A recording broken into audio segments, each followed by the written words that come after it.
You know this feeling, you understand the question, you know the answer, but when it's your turn to speak, your mind goes blank. You freeze, you hesitate, and suddenly, all of your English disappears.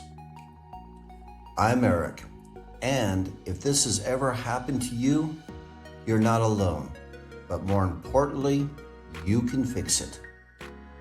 Because freezing is not about your level, it's not about your vocabulary, it's something else.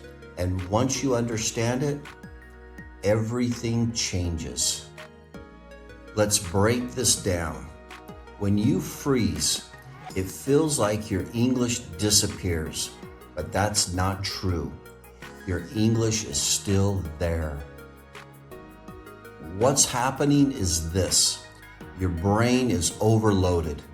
Too many thoughts, too much pressure, too much trying to be perfect. So instead of speaking, you stop. You've probably had this moment.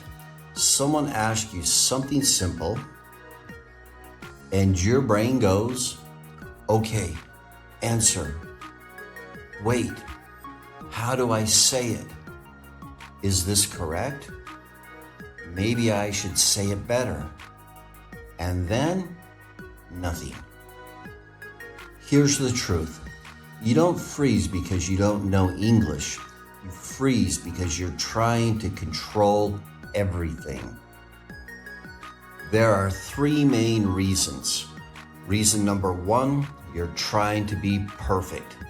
Every sentence feels like a test, so you don't speak until it feels right. Reason two, you're thinking too much.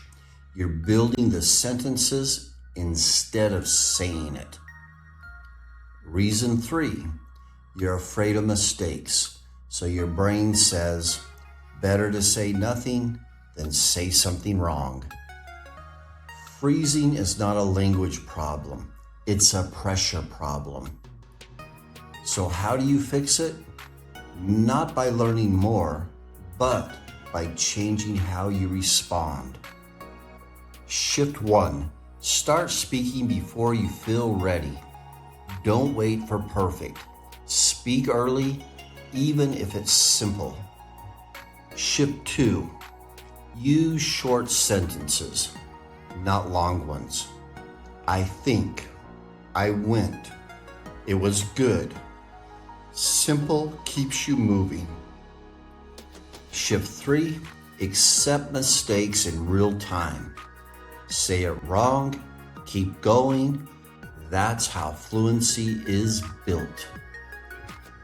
Think about conversation like a game of tennis. If you don't hit the ball, the game stops.